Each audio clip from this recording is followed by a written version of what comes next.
कि भगवान गणेश जी का जो स्वरूप है, शिव महापुराण कह रही है जो गणेश जी का स्वरूप है, वो स्वरूप किस ओर होना चाहिए। बहुत ध्यान से सुनिएगा, हमारा कथा न छूटे आप।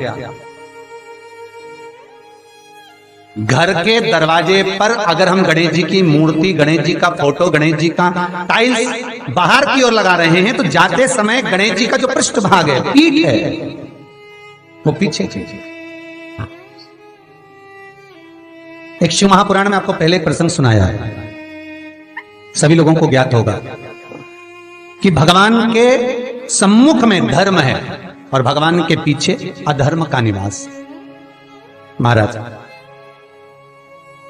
ये दुनिया के लोग जो भगवान की परिक्रमा करते हैं ना, जितने भी लोग भगवान का परिक्रमा करने जाते हैं, मंदिर जाते हैं, परिक्रमा करते हैं, ये लोग मंदिर में जाकर जब पीछे प्रणाम करते हैं तो कभी मौका मिले तो एक बार इनसे पूछना जरूर कि भैया आपने कोई शास्त्र, आपने कोई पुराण कभी पढ़ा है, आपने शास्त्र पुराण का स्मरण किया है?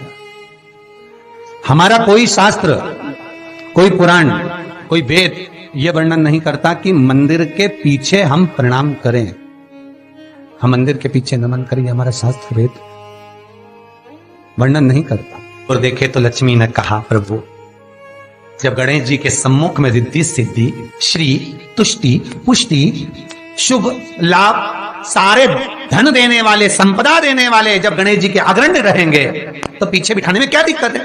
आप वर दे दो। भगवान विष्णु ने तथास्तु कह दिया। दरिद्रता दुख, तुम्हें वर देता हूं कि तुम गणेश जी के पृष्ठभाग में विराजमान होगे। इसलिए निवेदन है, मंदिर में नहीं, घर के अंदर, घर में जहां सबसे आगे फ्रंट में गणेश जी की टाइल्स, गणेश जी की मूर्ति, गणेश जी का फोटो प्रथम भाग में बिल्कुल बाहर फ्रंट में घर के दरवाजे के नहीं लगाने। क्यों? जब जाओगे तो पृष्ठभाग गणेश जी का तुम्हारे जाते समय पड़ेगा। जीवन में दुख, तकलीफ, कष्ट आते ही रहेंगे। जीवन में कभी भी आप करोगे बहुत कुछ, फैक्ट्रियां भी खोल सकते हो, दुकान भी खोल सकते हो, कार्य भी बड़ा कर सकते हो, पर सफलता नहीं मिल सकती, तुम्हारे सफलता नहीं। और यदि आपके घर में पहले से टाइल्स लगी है, मूर्ति लगी है गणेश जी की, हटा नहीं सकते, तो निवेदन है, एक फोटो गणेश जी का जब बाहर निकलो तो अपने, जब उधर फोटो लगाए तो एक फोटो बाहर जाते समय अंदर की ओर मुख करके लगा दीजिए, उससे वो दोष समाप्त हो जाता है। महाराज,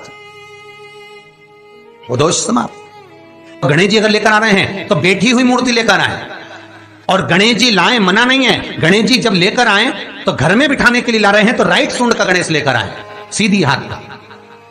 आपका सीधा हाथ देख लेना, उसी के हिसाब से गणेश जी को अपनी ओर रखकर, या गणेश जी का सीधा हस्त कमल देख लेना। आपका तो उल्टा मान्य होगा जब आप देखेंगे तो गणेश जी का जो सीधा हस्त कमल हो, उस साइड अगर गणेश जी की सूंड है तो वो सूंड का गणेश घर के अंदर विराजमान हो। उल्टी सूंड का गणेश, लेफ्ट सूंड का गणेश, ये गणेश व्यापार, व्यवसाय, फैक्ट्री, दुकान, बिजनेस, ऑफिस जगह पर विराजमान हो। बहुत ध्यान देना, उल्टी सूंड के गणेश बहुत कम बनते हैं। क्यों कम बनते हैं? इसका शास्त्रीय प्रमाण है। कभी किसी मूर्तिकार के पास जाना और मूर्तिकार के पास जाकर पूछना, भैया तुम उल्टी सूंड का गणेश क्यों नहीं बनाते? जितने भी बनते सीधी सूंड के बनते। कभी पूछना उससे, वो बताएगा कि उल्टी सूंड के अगर गणेश जी बनाए, 50 गणेश जी अगर उल्टी सूंड के बनाए हैं तो उसमें से कम 30 गणेश जी अपने आप टूट जाते हैं या बिगड़ जाते हैं। ये शास्त्रीय है। उल्टी सूंड का गणेश बहुत कम पक पाता है या मिट्टी का बन पाता। और यदि आपने अपने हाथों से भी उल्टी सूंड का गणेश मिट्टी का बनाया तो 10 दिन पूजन करोगे, 10 दिन के अंदर वो मूर्ति, वो सूंड, वो गणेश जी चटक जाएगा। उल्टी सूंड का गणेश टिकता ही नहीं है, वो बीच में से खंडित हो ही जाए।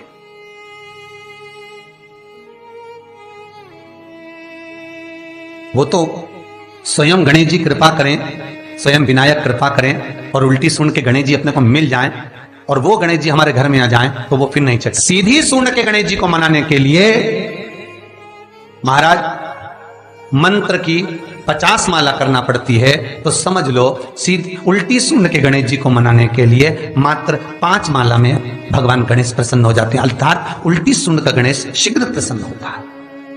महाराज ब्रजमंडल में जब कभी जाओ, मथुरा के पास में वृंदावन से आगे लोहवन पड़ता है। कौन सा वन है? लोहवन। वृंदावन से कुछ थोड़ी दूरी पर लोहवन है। उस लोहवन में जाना, जैसे निकुंज वन में गए, भांडेर वन में गए, आप लोग कई बार दर्शन करने गए होंगे, तो लोहवन में जाना और लोहवन में जाकर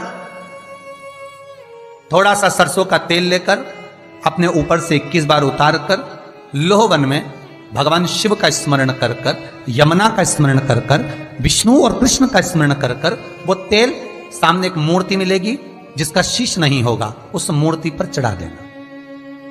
इसका भी चरित्र शिव महापुराण में आता है महाराज, इसका भी व्याख्यान आता है उस मूर्ति का है। लोहवन ब्रजमंडल में लोहवन का व्याख्यान स्कंद पुराण में भी है। आप मेहनत कर रहे हो, फल नहीं मिल रहा, आप दुकान खोल रहे हो, चल नहीं रही है, आपका चित्तवृत्ति, आपके जीवन में सफलता आ ही नहीं रही, तो कहीं मत जाइए। आपके जीवन में 25 बार अंगूठी बदल के देख लिया, कभी पुखराज पहन लेते, कभी मोती पहन लेते, कभी नीलम पहन लेते, कभी कोई महाराज ने कहा तो ये कर लिया, कभी कोई महाराज बोला तो ये कर लिया, फल नहीं मिले, कहीं मत जाओ, कुछ मत पहनो, उसकी शरण में जाओ, उसकी शरण। लोहवन पहुंच जाओ, वृंदावन से 4-5 किलोमीटर की दूरी। रिक्शे वाले से बोलो कि वो लेके जाएगा, 5 रुपए लेता है। लोहवन जाए, वहां विनय करो, 10-15 मिनट बैठ लो, भजन करो, यमुना जी का स्तमन करो, शिव का नाम जाप करो, शंकर का भजन करो, और वह सरसों का तेल 21 बार स्वयं उतारो, स्वयं चढ़ा दो, आओ वापिस।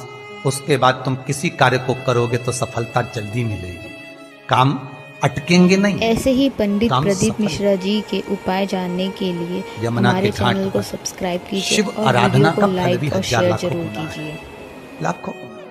बहुत ध्यान देना, स्वप्न 2 तरह का होता है। एक स्वप्न में अगर आप बहुत खिलखिलाकर हंस रहे हो तो समझ लेना दूसरे दिन तुम्हें कुछ ना कुछ ऐसी खबर मिलेगी कि आंख में आंसू आएंगे। स्वप्न में आप अपने आप को अगर हंसता हुआ देख रहे हो, किसी को खिलखिलाता हंसता हुआ देख रहे हो, तो दूसरे दिन कुछ रोने की खबर मिलेगी, कोई दुख होगा, कष्ट होगा, तकलीफ होगा। और अगर स्वप्न में आप भगवान को मुस्कुराता हुआ देख रहे हो, स्वप्न में आप भगवान को हंसता हुआ देख रहे हो, तो जरूर तुम्हारे ऊपर कुछ भगवान की कृपा होने वाली है, जरूर कोई अच्छी खबर आने वाली है। दोनों के हंसने में अंतर है। सांसारिक मनुष्य स्वप्न में हंसता दिखे तो दुख मिलेगा, और भगवान हंसता हुआ दिखे तो सुख मिलेगा।